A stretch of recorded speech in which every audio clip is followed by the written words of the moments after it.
Kalarampatti main ரோட்டில் அமைந்துள்ள ஸ்ரீ செல்வ விநாயகர் கோவில் கடந்த 1970ஆம் ஆண்டு எங்களைப் போல் நண்பர்கள் கோவிலை கட்டி வைத்தார்கள். அதன் பிறகு மறைந்த சேகரண்ணா அவர்கள் தலைமையில் 1995இல் மீண்டும் ஒரு கட்டடம் கட்டி கும்பாபிஷேகம் செய்யப்பட்டது. எங்கள் தலைமையில் குறிப்பாக தமிழ்ச்செல்வன், மறைந்த முன்னாள் தலைவர் ராதாகிருஷ்ணன், துணைத் தலைவர், செயலாளர் ராஜா இவர்கள் முன்னிலையில் எங்கள் முயற்சியில் எடுத்து கட்டி கும்பாபிஷேகம் செய்து 3 ஆண்டுகள் ஆகிறது. 3 ஆண்டுகளும் இப்போது சிறப்பாக பூஜை செய்து வருடம் அன்னதானம் செய்து கொண்டிருக்கிறோம். வெள்ளிக்கிழமை துர்கா பூஜையும் மகளிர் அணி சார்பாக தொடர்ந்து நடந்து கொண்டு வருகிறது.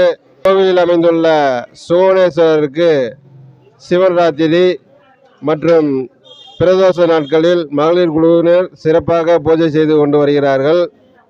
அவர்களுக்கு எங்கள் கமிட்டியினர் சார்பாகவும் நண்பர்கள் சார்பாக பாராட்டுகளையும் வாழ்த்துக்களையும் தெரிவித்துக் கொள்கிறோம்.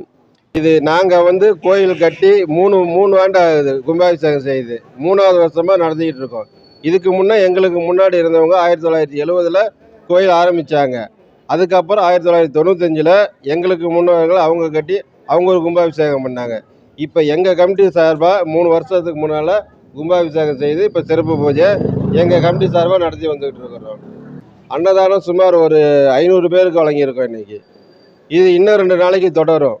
மொத்தம் 3 நாள் திருவிழாவாக கொண்டாடுறோம். நாளை மறுநாளும் இந்த சிறப்பு பூஜையும் சிறப்பு அன்னதானமும் எல்லாமே இன்னும் 2 நாட்கள் தொடரும். இவர் தமிழ்ச்செல்வன் தலைவர், நான் செயலாளர் முருகேசன், துணைத் தலைவர் ஜெகதீஷ், துணை செயலாளர் ராஜா, வெங்கடேஷ் மற்றும் கமிட்டி உறுப்பினர்கள் சந்திரசேகர், ஆர்டி ரமேஷ்குமார், பொருளாளர் ராஜ்குமார், துணை பொருளாளர் பிரபாகரன், இப்படி எல்லாரோடைய கமிட்டி நிர்வாகிகள் ஒத்துழைப்போடு இந்த சிறப்பான பூஜையை கோயிலை சிறப்பாக வழி நடத்திட்டு வந்துகிட்டு இருக்கோம். என்னோட பேர் கோயில் கமிட்டி செயலாளர் சி முருகேசன்.